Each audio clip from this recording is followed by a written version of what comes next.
105-92 the final. Klay Thompson triumphant in his return to the lineup after missing Game 3. Finished with 28 points on 6 of 10 from 3, 11 of 18 from the floor. But the rest of the team went just 2 of 17 from 3, including Steph Curry, who played 43 minutes, just 2 of 9 from 3. Scored 27 points. He was a -10. Kawhi Leonard did it all with 36 points, 12 rebounds, 4 steals, a +13. And the Raptors dominate the Warriors, 105-92, fewest points scored by the Warriors this postseason. And welcome inside CBS Sports HQ, NBA Finals postgame coverage. I'm Noah Kozlov, he's Tim Doyle, and there's Bill Ryder. Bill, let's start with you. Biggest takeaway is what? I mean, I think it's a few things, guys. I'm not going to lie. I'm shocked. I lost some money tonight, and that was, and I know we'll get into a lot of the details, but for me, the biggest takeaway is the remarkable Raptors defense on this Warriors team. The Raptors didn't play that well offensively outside of Kawhi Leonard. They shot 42% from the field, I think 31.3% on three-point shots, but they played the kind of menacing, remarkable defense the Warriors used to play when they were making championship runs. This Raptors team with Kawhi Leonard looks every bit the champion that I and Vegas and a whole bunch of people here at CBS Sports HQ and in the broader NBA media world did not give credit to properly. These guys are obviously for real in that 3-1 series lead. Kevin Durant, no Kevin Durant, whatever. They earned this thing with tenacious defense. Yeah, they've won 7 of 8, Bill, since they were down 0-2 versus the Bucks. And then Game 3, could have went either way. Game goes to overtime. They win that game. Don't lose a remaining game the rest of that series. And now they're up 3-1. I think their attention to detail by the Raptors, you know, they have a hand in the face of a Steph Curry and a Klay Thompson on every shot. You know who they don't have a hand in the face of? Draymond Green, who refuses to shoot open threes. Instead, he's driving repeatedly into the teeth of the defense. Andre Iguodala is playing with no confidence on the perimeter. Quinn Cook, McKinney, those are the guys that are left open. They always say this to guys out there. Why are you left open? There's a reason why, because you can't go out there and make those shots. But what a swing in this game. Now, I had Warriors first half, -3. Came down to a Marc Gasol 3 in the corner. So you end up winning that bet. But if you took the Raptors in the second half, Kawhi started that second half. He buried back-to-back threes. And really, this was never really a ball game in the second half as the Raptors, Ibaka and Kawhi Leonard, in the third quarter outscored the Warriors 24-21. It was a 37-21 swing in that third quarter, so that's 16. Warriors were up 4. Do a little math, then the Raptors are leading by 12 after 3, and then the Warriors couldn't ever come back. So, Bill, let's get into a little bit of the coaching strategy. Nick Nurse again goes zone, a little box and one. We saw some 2-3 also. Just tried to force anybody but Steph Curry to beat him.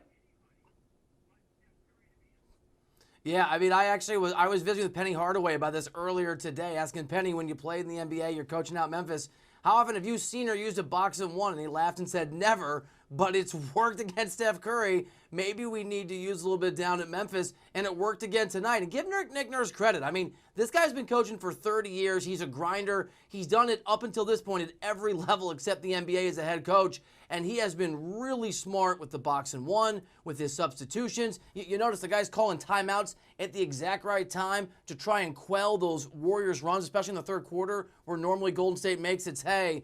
Nick Nurse is one of those unsung heroes of what's going on in Toronto. I love Dwayne Casey. Guy was coach of the year last year when Toronto moved on from him. But give Masai Ujiri credit. They saw something in Nurse, and he has certainly held his own against Steve Kerr in this series so far. You know, the Raptors have officially blocked me on Twitter. I can't read their tweets, can't check out their highlights. Yes, because I called them white rice.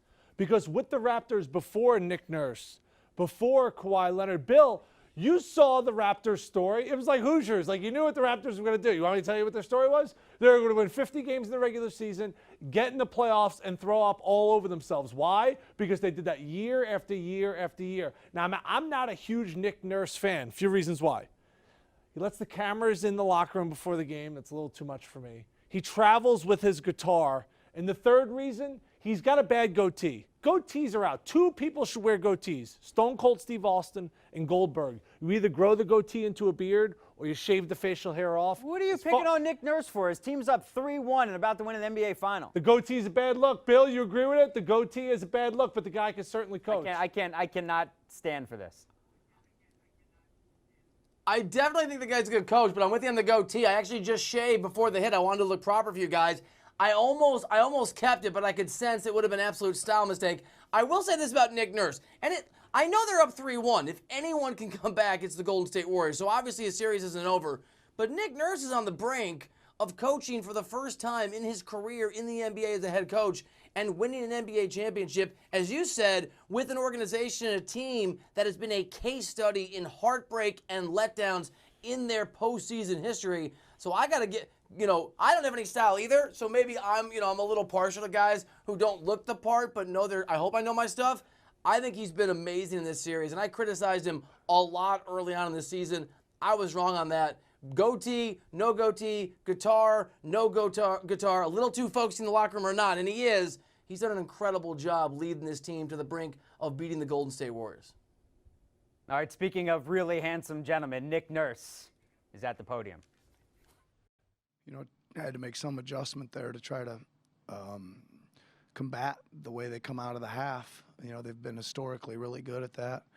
And, we made the decision to put Fred in Game 3 and then Game 4 again tonight. So, and mostly it's to try to keep our pace of our offense going. Gives us, 2 point guards out there that can push the ball, get it in and get it going, and it kind of paid off. I know Kawhi's 2 big threes to start the half really, I thought, changed the whole feel of everybody. I just thought everybody was like, okay, man, we're here, let's go, and we just kind of kept going from those 2 threes.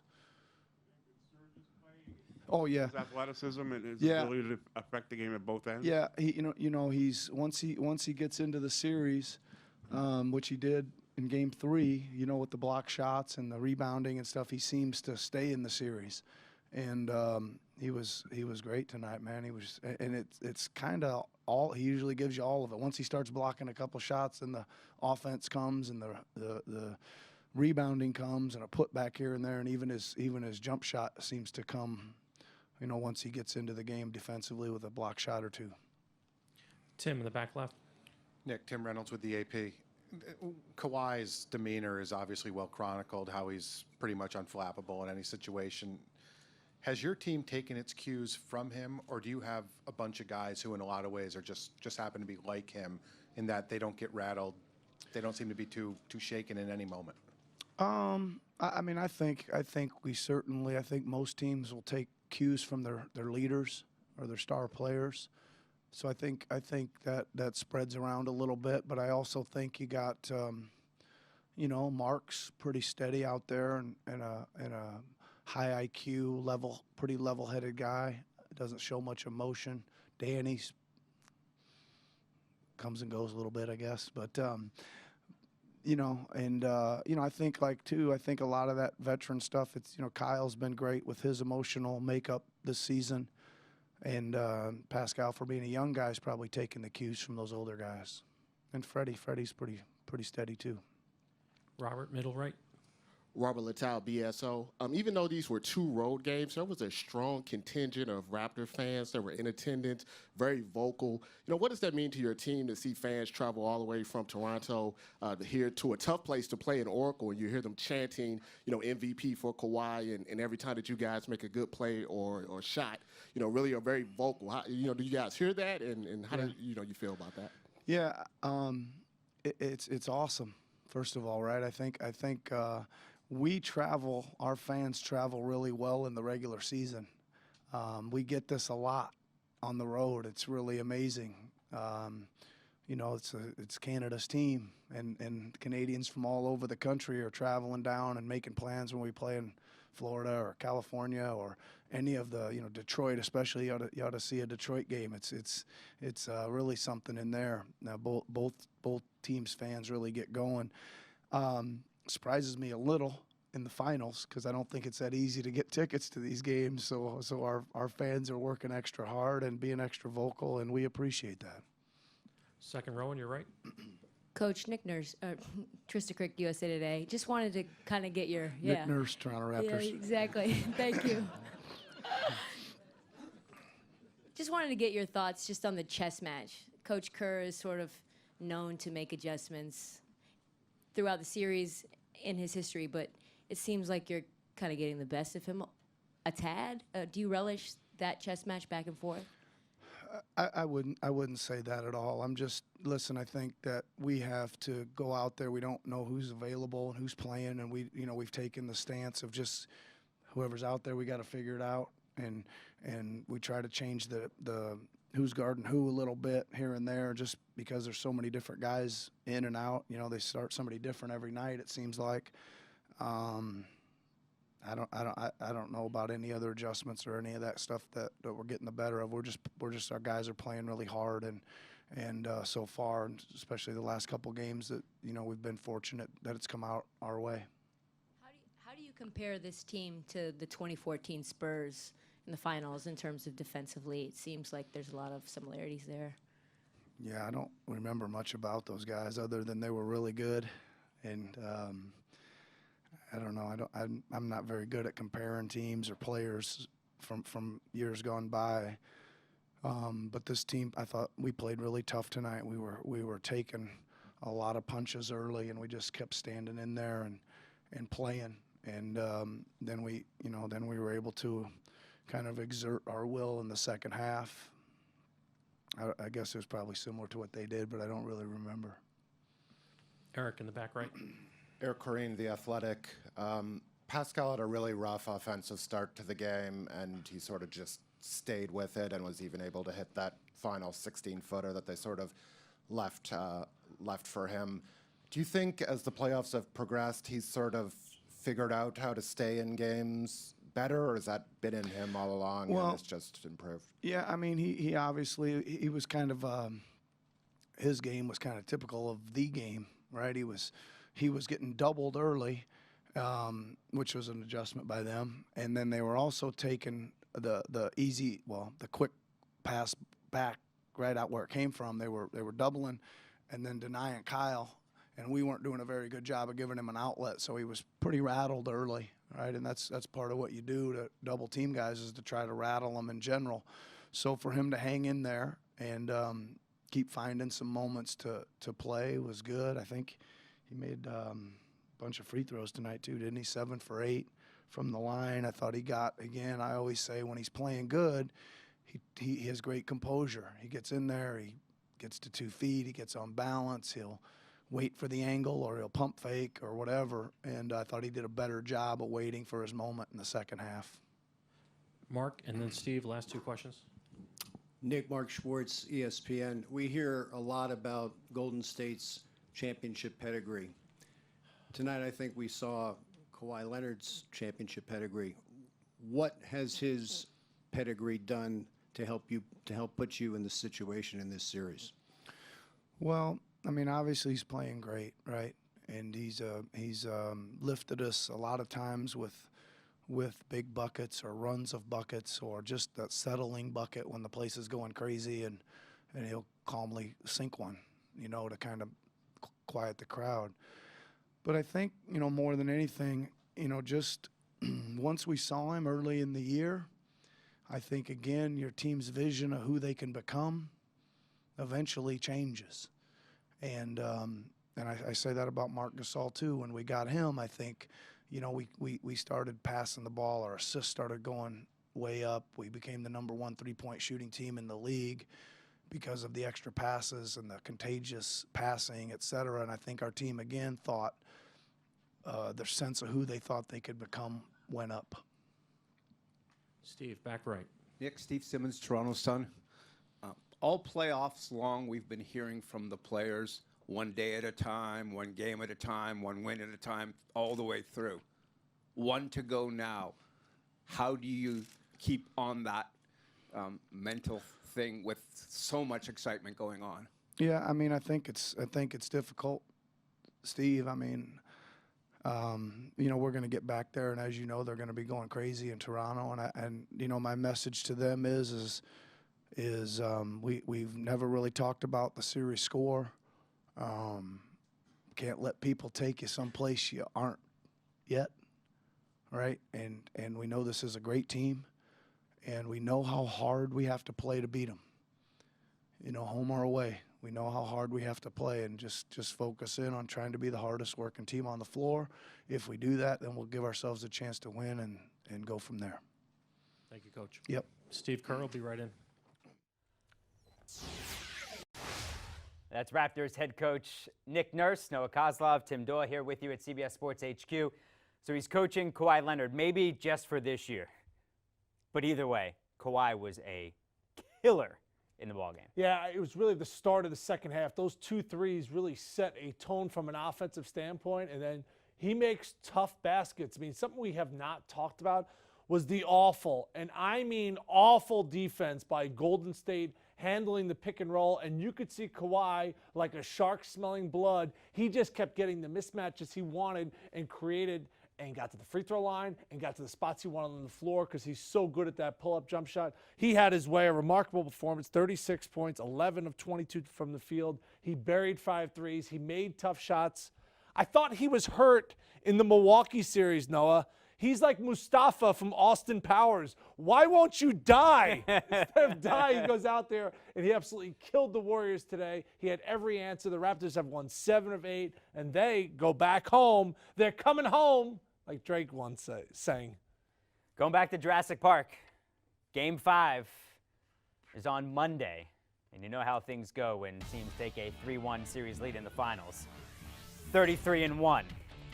The Warriors are the only team to lose, up 3-1. Now they're going to try to come back from down 3-1. Go back to the podium and have full highlights right here, CBS Sports HQ. A lot of the evening, what were you trying to do to get him shots, and in retrospect, could you have done more? Well, we'll take a look at the tape, but you know, we've been playing a certain style for a long time here, and you know, the ball moves, and Steph's one of the great off-ball cutters in the league, and can play both on and off the ball, and so we're trying to mix up, you know, the different things that we do, and you know, it wasn't his best game, but he'll bounce back. Tim on the back left. Steve, Tim Reynolds with the AP. Obviously, I'm sure it's a very down room right now for obvious reasons. How important is it to sort of find some morale in the next 72 hours? How important and how daunting do you think that task will be as you try to stave this thing off on Monday? I don't think it's daunting at all. You know, we go to Toronto, and you know, this is what we do for a living. We play basketball, so we look forward to playing another basketball game in an exciting atmosphere, and the ultimate test, NBA Finals. So I think we look at it as a challenge, and obviously we've got to lick our wounds tonight. Tough loss, but you know, the game's a few days away. We'll have plenty of energy, and we'll be ready to go. Again in the back, Ron. Steve, Ron Korchik from the San Francisco Chronicle. You talked a little bit about Steph. Did the Raptors approach him any differently defensively, given what he did the other night? And obviously some of that is affected by Clay's presence. How did that sort of mesh? How did you think Clay played tonight? Clay was amazing. I mean, you know, with a tweaked hamstring to do what he did. Looney as well, you know, coming in and playing 20 minutes, you know, given his injury status. So both those guys are they're warriors, no pun intended. You know, they just compete, and I'm really proud of both of them. Both played really well, but again, it wasn't enough in terms of our team effort. Standing on your right, Monty. Monty Poole, NBC Sports Bay Area. Steve, first half, you guys, I think going in at halftime, you're up 4. Was there a sense that you could have been up by more? I mean, all the turnovers that kept coming even in the second half. How much of that played a role in what happened tonight, just the turning the ball over and so forth, the empty possessions? Yeah, I think the turnovers hurt us. Yeah, we probably played well enough in the first half to be up 8 or 10. But that's not abnormal in the NBA. You know, they stayed in the game with their free throws in the first half. I think they made 10 to our 2, and that kept it close while they were struggling offensively.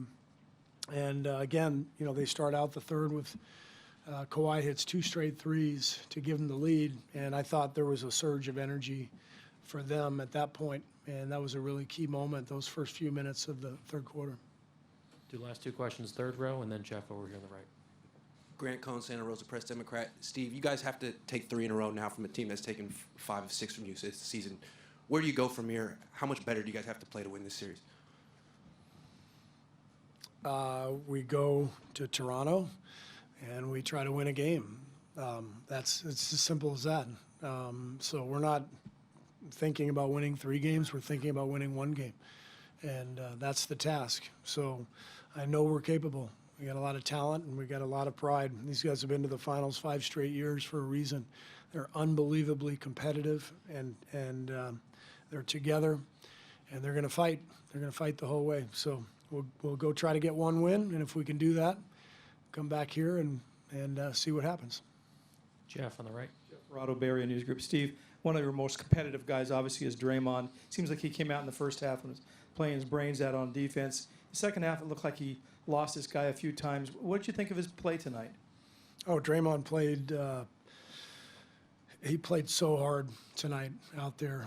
The first half, the intensity level was incredible. Just to see the athleticism and the defensive energy by both teams, it was amazing. And Draymond's always right at the center of all that.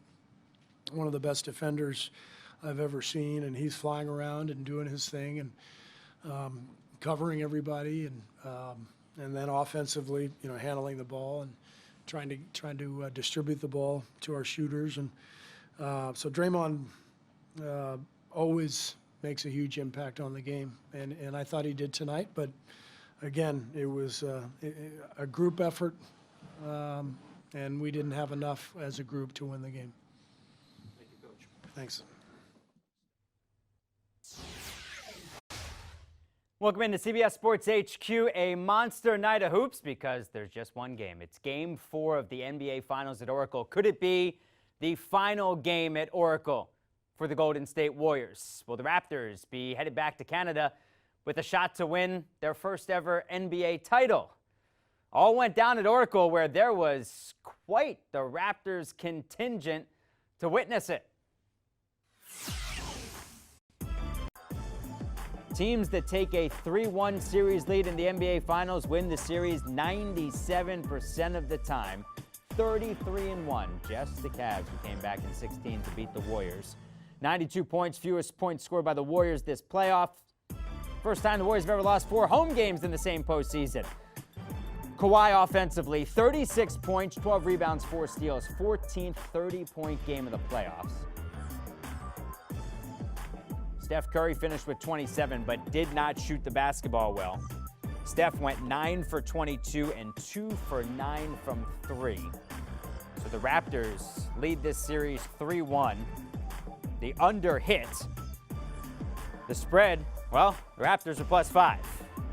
Even if the Warriors got 5, they weren't winning against the spread. And in the third quarter, it was all Toronto. That was the difference.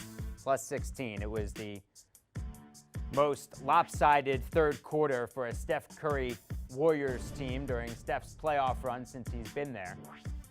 You can see the Warriors' turnovers made a difference, 5 in the third quarter. This flipped the game in favor of the Raptors. Let's go live to the podium at Oracle. The Splash Brothers are there. Put this whole series on its head, and you got to do it one game at a time. It sounds cliche, and for us, that's literally the only way we're going to get back in this series is give everything we got for 48 minutes. Everybody that steps foot on that floor in Game 5. In our locker room, we were talking about believing. Everybody out there, believe that we can get this done. And we got, like I said, we can draw on those experiences that we had, back in the day, and see what happens. Ron in the back. Steph, Ron Krejcik from the San Francisco Chronicle. You guys talk a lot about rhythm in your offense and your shooting. It seemed like you never really found your rhythm much tonight, especially in contrast to 2 nights ago. Why do you think that was? And did the Raptors try anything different on you in the wake of your big game the other night? I mean, not really. They've been aggressive all series and trying to take, space away from me and Clay. I missed some shots early that I usually make, especially, from the three-point line. But overall, I feel like I got, good looks. And obviously, I'm sure they were a little bit more, focused on us too, considering how Game 3 went and having a great game plan. So still look at the film, figure out how I can make the right decisions with the ball in my hands and be aggressive and assertive and make those adjustments for Game 5. Towards the center. Hey, Clay. So how much do you think your hamstring has affected your game tonight, even though you got a great game with 28 points? But did you still feel the pain and play through it? Because we saw you kind of limped when you get off the court. It didn't affect me. And like I said before, it's the finals. It's a long season. You play 100-plus games. You're going to be banged up. But you just got to dig deep. I mean, no one's going to feel sorry for you. So you just got to go out there, man up, and play to the best of your ability. Phil, again, towards the middle.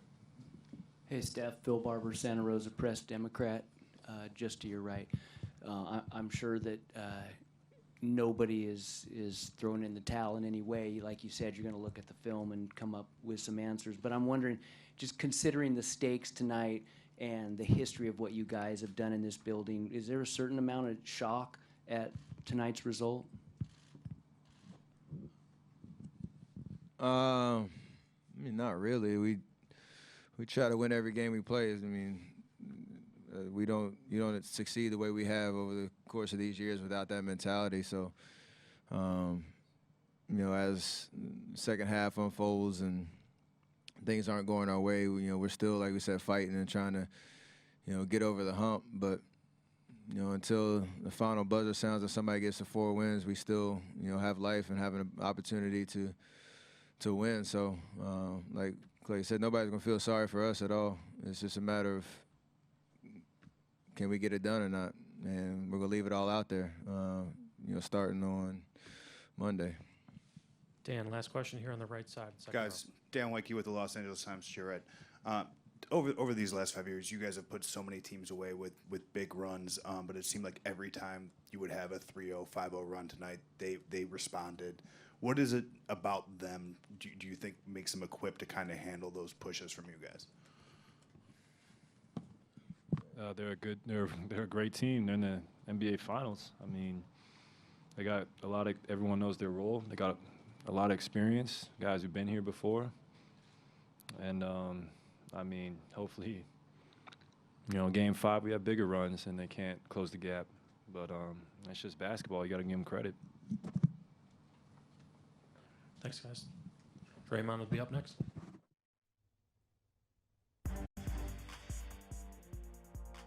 So the Golden State Warriors now trail 3-1 for the first time in the Steve Kerr era. You see what's happened when they've trailed 2-1 in their previous playoff series. Everybody remembers the conference finals back in 2016. Let's go back to the podium. We're live at Oracle with Draymond Green.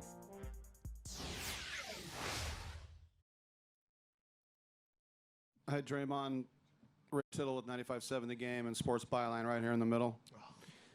Coach Kerr was just talking about how much pride you guys have, and you've been on top of the mountain for 2 years, and these guys trying to knock you off and take the crown. How much does that pride, just take that next game one at a time when you know someone's trying to take that crown from you? I mean, that's important, to have that pride, have the faith in what we're capable of. Like you said, just got to take it one game at a time. We got to win one game. We win one, then we'll build on that. But I've been on the wrong side of 3-1 before, so why not make our own history? Next question on the right. Draymond, Jeff Ferrato, Bay Area News Group. Steve was just in here talking about the intensity that you guys played with defensively in the first half, and you in particular. What do you think the difference was in the second half? Did you guys get tired, or did they just start executing differently? I think they made shots. You know, our defense is flying around. I think we still got some good contests there in the second half. Like, you know, start the half, I think I got 2 great contests on Kawhi threes. He hit them. You know, and then they found the rhythm. And, you know, once a team like that finds a rhythm, it's hard to take them out of it. Their ball movement is very good, obviously. Did that seem to give them open shots at times and leave you guys a half a step behind? I mean, their ball movement has been great. You know, I think our rotations tonight was better, but, you know, still got to get better. So, Tim in the back left. Draymond, Tim Reynolds with the Associated Press. 2 questions. One, how difficult is it to try to rattle a guy like Kawhi who just doesn't really get rattled ever? And 2, do you have any hope that KD can get out there on Monday, and how hard would that be for him after not playing for a month? I mean, I don't think you're ever going to rattle Kawhi. You know, I'm not sure we've used that word one time in our scouting report. You know, rattle him. But, you know, you just try to make him take tough shots, and you live with the results. And as far as KD, you know, there's been hope that he will come back the whole series. So, you know, that's not going to change now. Obviously, we hope to have him, but, you know, we'll see what happens. You know, we don't make that final call. He don't really even make that final call. His body will tell him if he can get out there or not. And if he can, great. If not, we still got to try to find a way to win the next game. Third row over here. C.J. Peterson, the San Francisco Examiner. Obviously, Kawhi's 36 is gonna get a lot of the headlines today. But Serge Ibaka's 20 really hurt you guys. He was slipping screens in the pick and roll. What was so hard about him to guard tonight, and why did he find so much success against your guys' defense? Well, I think you know, we kind of messed up our coverages a little bit on him, but you gotta give him credit. He knocked some shots down. Seems like every game is somebody else. You know, Danny Green in Game 3. You know, then we completely take him out the game tonight, and Serge. And so we just, like I said, we gotta win one game, and you know, however we gotta get that done. Start with that, and you know, go from there. Henry, fourth row on the right. Henry, I have a true hoop. Draymond, can you narrate that chase down block on Siakam and whatever happened following it? Lowry? Was it Lowry? No, I thought it was Siakam. No? Anyone? It was Lowry? There you go. That's the play I want to talk about. I mean, you know, just he kind of got a head start on me. I was turning the sprint, but just tried to make a play on the ball. Was able to get the block and then knock the rebound away from Siakam, and we was, you know, going back the other way. We still lost, though, so it really don't matter. Mark on this side on the left. Draymond, Mark Schwartz, ESPN on your left. Earlier in the series, you were talking about Kawhi, that he doesn't look like, you know, KD or LeBron or Lillard when he scores 36 points, but he still gets it done. He didn't come into the league as a natural scorer. When he does this kind of stuff in a game like this, what impression do you leave about what this guy's effect is on this series? He still don't look like that, but he's still getting it done. You got to give him his credit. You know, he imposed his will on the game, you know, and, you know, all the other guys followed him. So I'm not sure if it'll ever look like those other guys. But he gets the job done, so you got to give him credit for it. Dan, back right. Draymond, Dan Devine from The Ringer. You guys have delivered so many of those big punches in third quarters before. Tonight you're on the receiving end of one. As that's happening, as you're sort of feeling the game go the other way, what are you thinking, and you know, how are you trying to sort of claw back in those moments? This sucks. You know, sucks really bad. You know, you just trying to do whatever you can to change it. You know, to get a stop, you know, get a bucket, get some momentum. Every time we did, you know, they answered. You know, so yeah, it sucked a lot, but can't get it back now. Davide, last question over there. Draymond, Davide Chinellato, Gazzetta Italy. You're the heart and soul of the Warriors. I'm pretty sure you look your teammates in the eyes when you guys went back in the locker room. What did you see? And as a leader, what do you think you can do, you know, to motivate your teammate to get back in the series? Just keep guys head up, keep guys' belief up. Got to win 3 games in a row. We've won 3 games in a row before. However you got to get that done, you just got to get it done. But, just talk to the guys. Don't read the press clippings. Don't watch, the TV. Like, just believe what we believe. And, go out there and give it what we got. And if we fail, you live with the results, but just leave it all out there. Thank you, Draymond.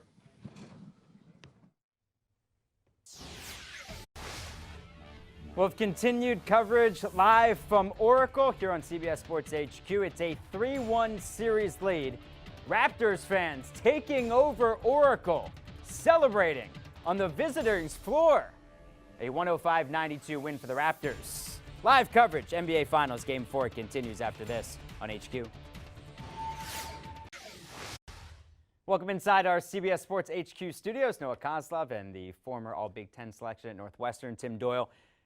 Tim, this third quarter was the difference. Warriors were up 4 at the half, and then all of a sudden the Raptors come out at the break, 37-21, much in part thanks to Kawhi, who went nuts. He had 17 in the third. Yeah, he also was aided by Serge Ibaka, who was outstanding in this game off the bench. He had 20 points, 9 of 12 from the field, and the Raptors just had their way repeatedly, Noah.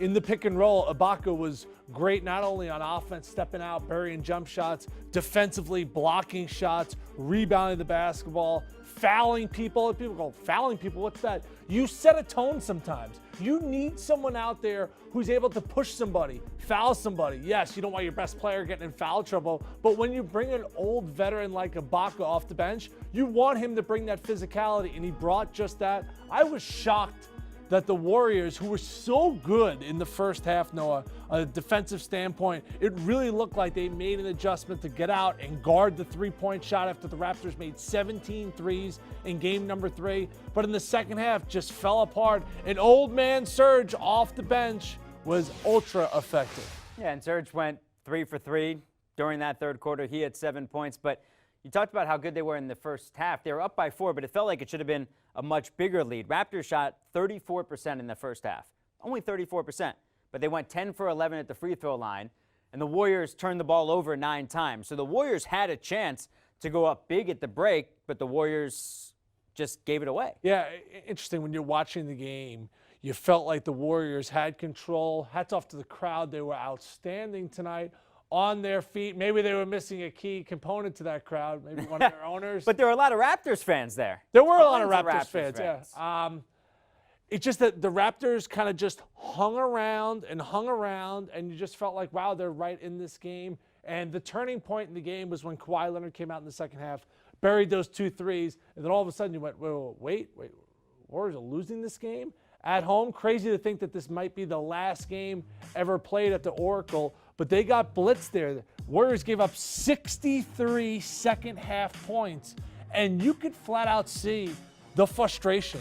You could see the fouls they were taking, ill-advised, whether it's Draymond Green out near half court on Siakam or just lazy plays. Klay Thompson comes back. I thought he was outstanding in this game. Kevon Looney has been resurrected like Lazarus to get back on the floor, and he played extremely well. But you see time and time again, those pick and pops, those pick and rolls, the Warriors had no answer. And we talked about this a little bit in the pregame, Noah. Identity.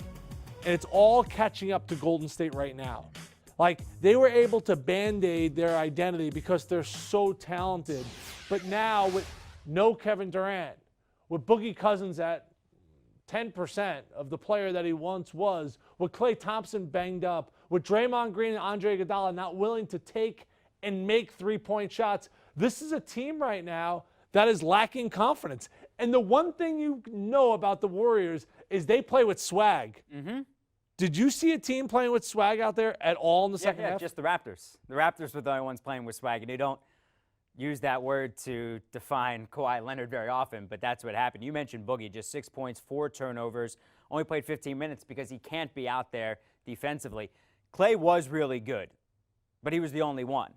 He went 6 of 10 from 3, The rest of the team, including Steph, 2 for 17. So I give Nick Nurse a ton of credit for mixing up that defense. He went to that boxing one. He went to that 2-3 zone also in the second half, and the Warriors couldn't do it. Yeah, I mean, what Nick Nurse is doing is every single shot that Clay and Steph Curry are making, they're going to make those shots hand in the face, definitely challenged. But with Draymond Green, they're like, okay, Draymond Green, you want to make 15-footers? Go ahead, buddy. Go out there and bury elbow jump shots. Hit threes. Andre Iguodala, you want to know something? Go bury 3 or 4 threes. Now, he made the big 3 in game number 2, the only win in the series for the Warriors.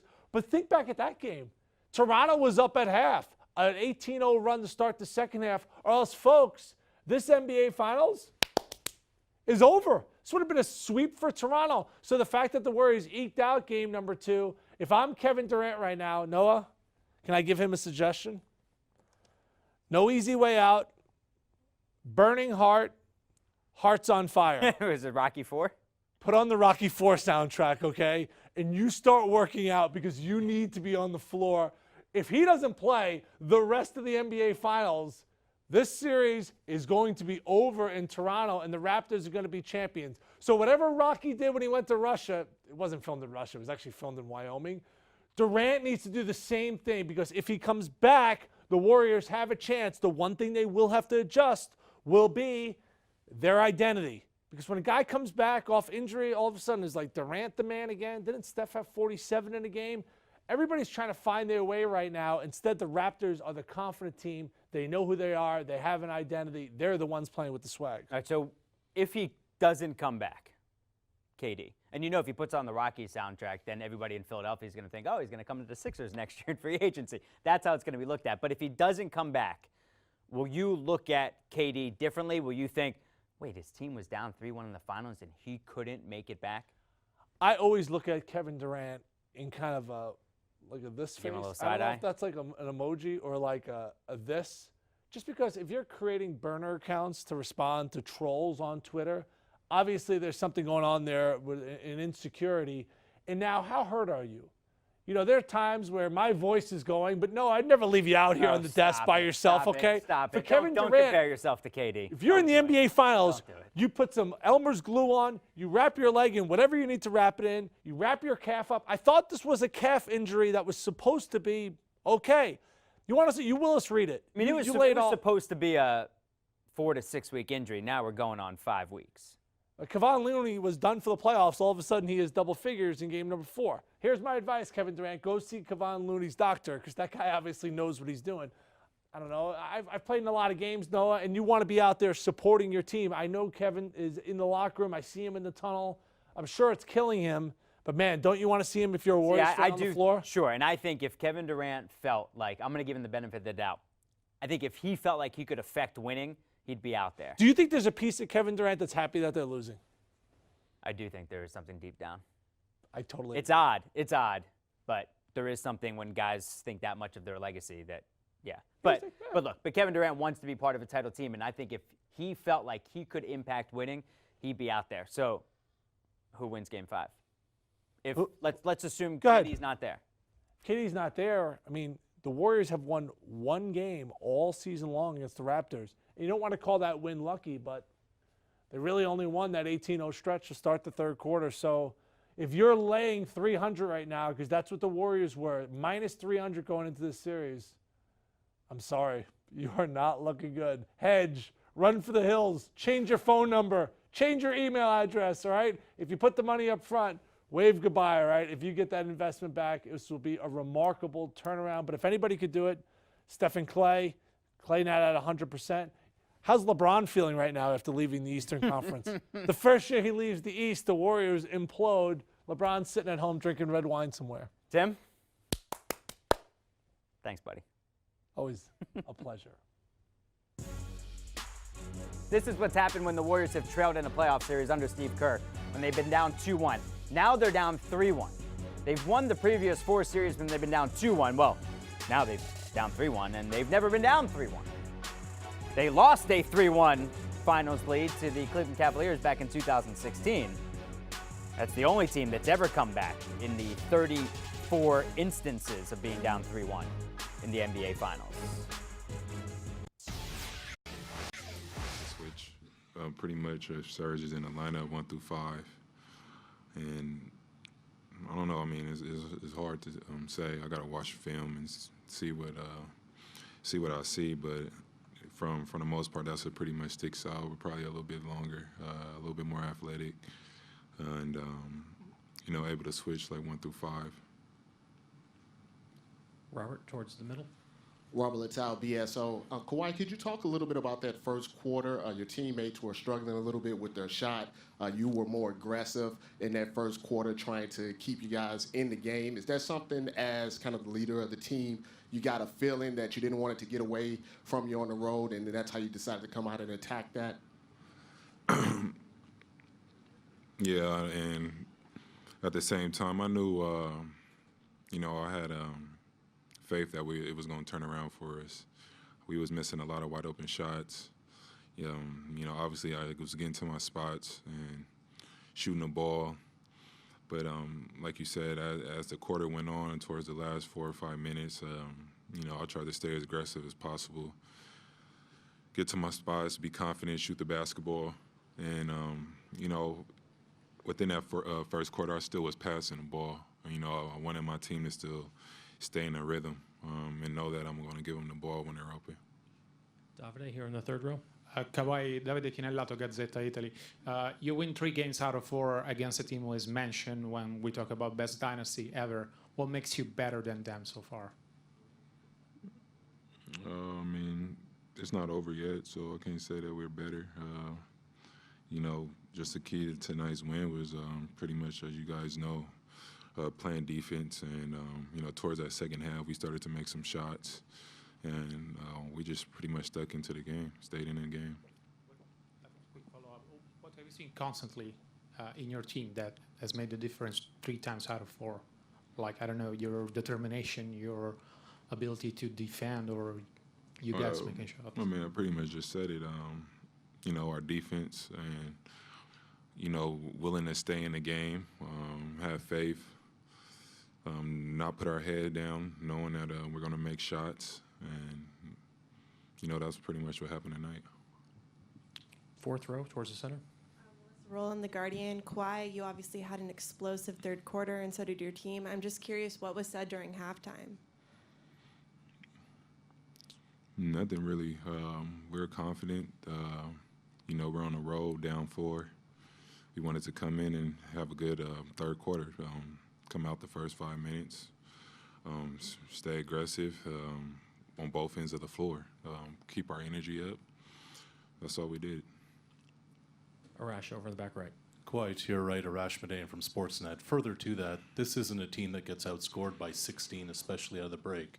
They're a good third quarter team. How do you think you guys are able to keep your foot on the gas pedal throughout to limit them and to score the way you did?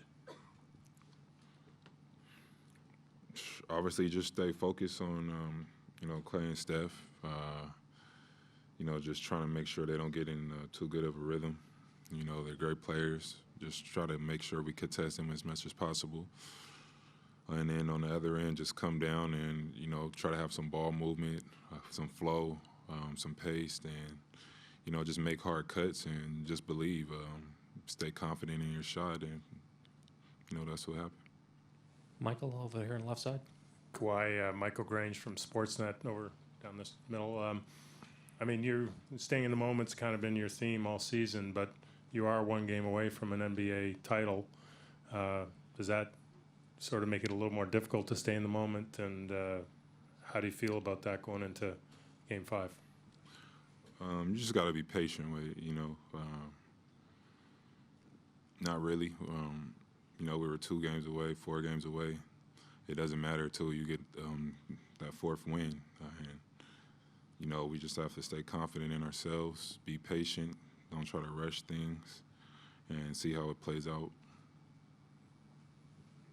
Next question, back right. Hi, Kawhi here. Carlos Ramirez, Telemundo. It appeared you guys had some more problems when they switched up straight up instead of when they went double team you guys, whether it was you or Kyle. Were you surprised they were not switching more, especially in that 4th quarter, just trying to double you up like the pass you had for Danny when Steph helped off the strong side corner? you're saying, was I surprised they didn't switch more and not double? No. I thought we played well on the switches. They put the bigs on the guards, and we attacked and, made passes, and we made shots or drove and found somebody under the rim. And no, not really. I didn't think of it like that. We just kept playing the game and read and react. Right here in this corner. Kawhi Jones, post-up zone. You guys were able to stay level-headed and composed throughout the season. And how were you able to do that, and how did it affect the shape of the team? I mean, just going through the season and, having our ups and downs, our experiences as a team of, having bad streaks of losing or winning, just, within our huddle. And, we just take those experiences and, keep moving and learn from them and just all talk to each other, really, and just keep our mindset on one goal. Last question on the right side. Kawhi, Jonathan Cho, Dia TV. If the Raptors win the NBA title, what do you think this will mean for Canada and the Toronto Raptors? You've already won with the San Antonio Spurs. You've seen the way it impacted that community. What do you think this will do for Canada? I'm really not sure. I guess you really have to ask somebody on the street or one of our fans. I'm pretty sure it's a long time waiting. They're going to be excited. I mean, they're already excited just being here for the first time. They were going crazy after the Eastern Conference Finals, and I don't know. There's no telling. You got to ask probably like I said, a fan or somebody that's in Canada, that's been living in Canada for a while. But I mean, I know they're going to be super excited. I don't know. We'll see. Thank you, Kawhi. Did the Raptors win or lose? You can never tell. By Kawhi Leonard. 14 30-point games this postseason, finished with a game-high 36 in this one. He joins this list. Olajuwon, Jordan, Kobe, LeBron. That's it. That's it. And 8 of the 14 have come on the road, tied for the second most in a single postseason NBA history. Only Kobe had more with 9 back in 2009.